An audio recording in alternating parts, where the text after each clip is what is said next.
a triple hybrid, 4 drivers to be specific inside this IEM here. 2 dynamic driver, 1 nose balance amateur, and 1 micro planar, and 4-way crossover. So there's quite a lot of stuff that they cram into this IEM. As a result of that, it is kind of a bit on the larger side when compared against some other IEM of the same configuration in the market. I have placed it on my scale and the weight is almost at around 6 gram, 2 gram heavier than most other similarly designed IEM. And because of the size, it depends on your ear when it comes to comfort factor and seal factor. At least for me, I don't have any issue with comfort because despite being larger, as you can see here, I was able to wear it for the last 2 hours without any issue with discomfort or abrasiveness. And I think what's most impressive is that the seal factor. I am barely hearing any kind of ambient noise seeping in. I would be able to use this comfortably out in the open, no issue at all, enjoying my music. And you have to remember, it also depends on the ear tip. It comes with 2 types of ear tip, narrow bore and wide bore. After trying both of them, I have settled with the narrow bore because it gives me the most comfort and also give me the best sound quality, which I will talk a bit more later. And let's just have a look here. You notice this cable here? It is kind of a bit thicker as well, heavier. It is 6N OCC silver plated copper, very well built. Mine comes in 3.5mm single-ended termination.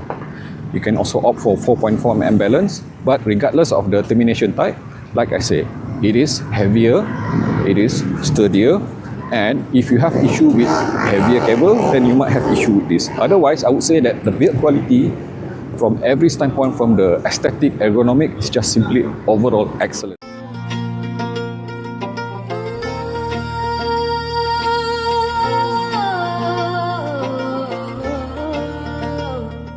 With just 12 ohm of impedance, which is rather low, and also sensitivity at over 105 dB, you can expect this Yaksha to be super efficient, very easy to drive.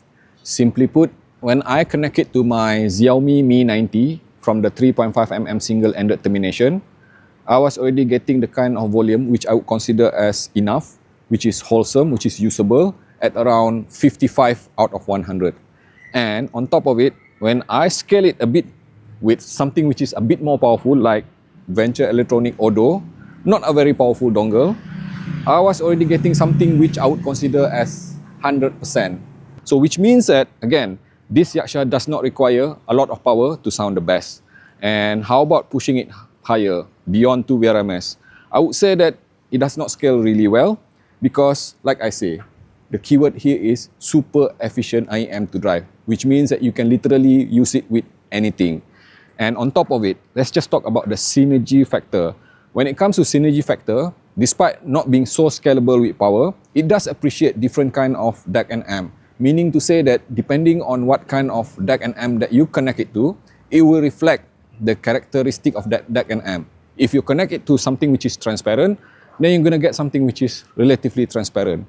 But if you connect it to something which is a bit warmer or a bit brighter, then it will react accordingly to the sources itself. I have found that this Yaksha seems to be sounding the best when I connect it to R2R dongle or even tube DAC and amp. In this example, I have connected it to this Hartfield R1, which is R2R dongle, and I just absolutely love the kind of sound which I'm getting from this Yaksha here. So, depending on your DAC and amp, it will sound differently.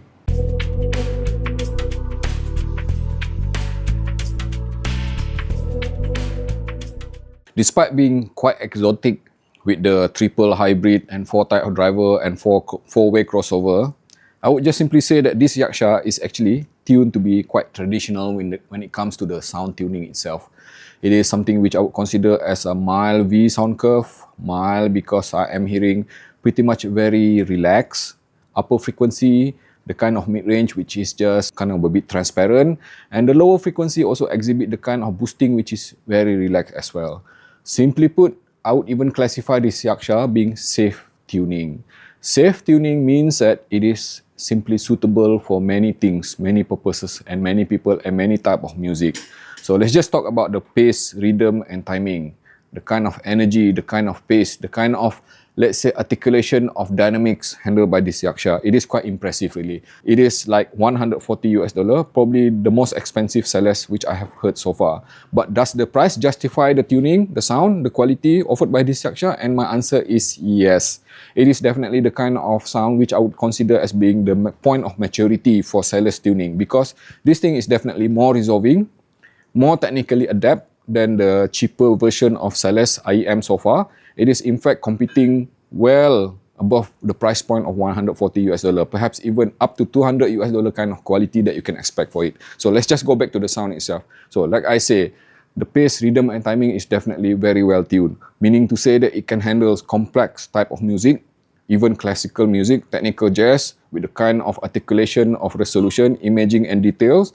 The layering and the separation is just simply clean sounding. But the best part is that while being highly resolving with macro and micro detail, it does not sound clinical at all. I would even say that there's a good balance of technicality and musicality with this Yaksha here. So now let's just talk about the sound frequency itself. When it comes to the lower frequency, like I mentioned earlier, the boosting of the lower frequency is kind of a bit relaxed because it will not satisfy bass head if you love big bass, because I am hearing the kind of boosting, very relaxed boosting from the mid bass itself all the way to the sub bass, and the sub bass extension is actually quite good. It is fast, it is tidy, it is punchy enough for many type of music, even rock and metal music, or even electronic music, or even percussion music. And when it comes to the mid range, it is closer towards being transparent, depending on what type of ear tip you use, and also depending on what kind of synergy partner that you attach it to, then it might hover anywhere around being transparent, which means that you get the kind of vocals, the kind of instrument which is realistic. And if you attach it to something which is a bit more resolving, something a bit brighter, then it is closer to being transparent and neutral, uncolored. And I prefer actually to attach this to something which is a bit warmer, something like R2R or even tube dongle, tube DAC amp, which means that I'm going to get something which is a bit more organic, warmer sounding mid-range. So it depends. And when it comes to the upper frequency, again, it is also, the keyword here is relax. There's ample amount of energy, sparkle with the treble itself. I am not hearing any kind of offensiveness at all the way from the upper mid-range to the treble region. It does extend kind of a bit short when compared with some other competition in the market, meaning to say that the upper treble, which is the micro dynamic of the treble itself, it does not offer the kind of decay which is deeply extended. So if you are treble head, then you might even say that this thing is not satisfying enough. Also, still on the subject of technicality, when it comes to soundstage, it is fairly circular rather than wide, because you have to remember this is a triple hybrid, and triple hybrid are known to be very holographic. Yes, this thing is super holographic. It is definitely suitable for gaming. It is definitely suitable for movie watching. It is definitely suitable for binaural type of music. Now let's just talk about comparison of this Yaksha against the tons of competition that we are seeing in the market now. Let's just be realistic. For the last 3 years, at least from my perspective, I have been seeing so many amazing IEM being released, especially from the price point of 50 to 150 or even $200. So we are talking about very tough competition here. I would be having a bit of difficulty trying to declare that this IEM is bad or this IEM is good, because the majority of them are being tuned differently depending on your taste and preference. Okay, you might like A over B or B over A depending on your taste and preference. So where does this sit into the picture when it comes to competition?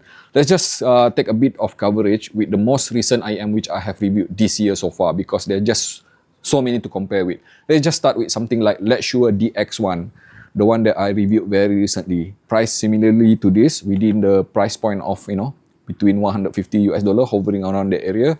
DX1 is something which I would consider as being a bit more technical, a bit more less organic with the timbre itself. It is definitely the kind of IEM which is preferable to people who prefer a bit more technicalities when it comes to mid-range performance, especially a bit more transparency, and it is kind of a bit brighter as well overall as compared to this Yaksha here, which to me is a bit more musical, less technical, smoother sounding as well. And also we have something which is also kind of a bit popular, which is Juice Ear Defiant, which I reviewed recently.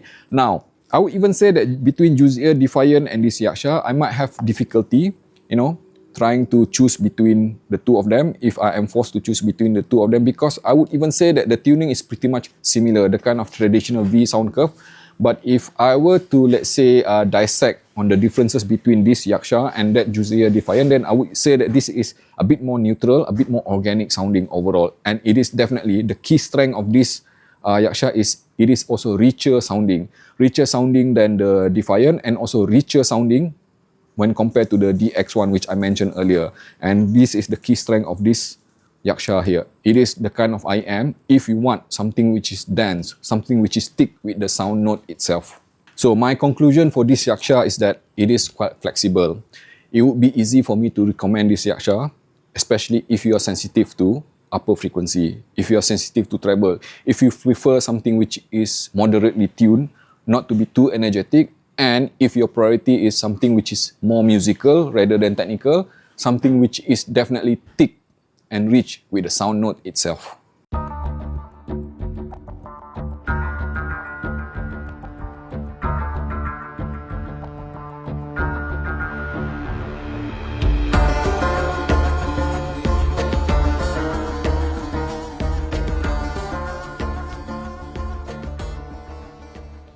Thank you so very much for watching the video until the end. Without skipping, I hope. Now click like and subscribe, and also follow me on Instagram under the name of AV. And also, if you'd like to support me directly, you can join the membership below for behind the scene, especially for AAV Insider and above, which will allow you to see what I am doing behind the scene.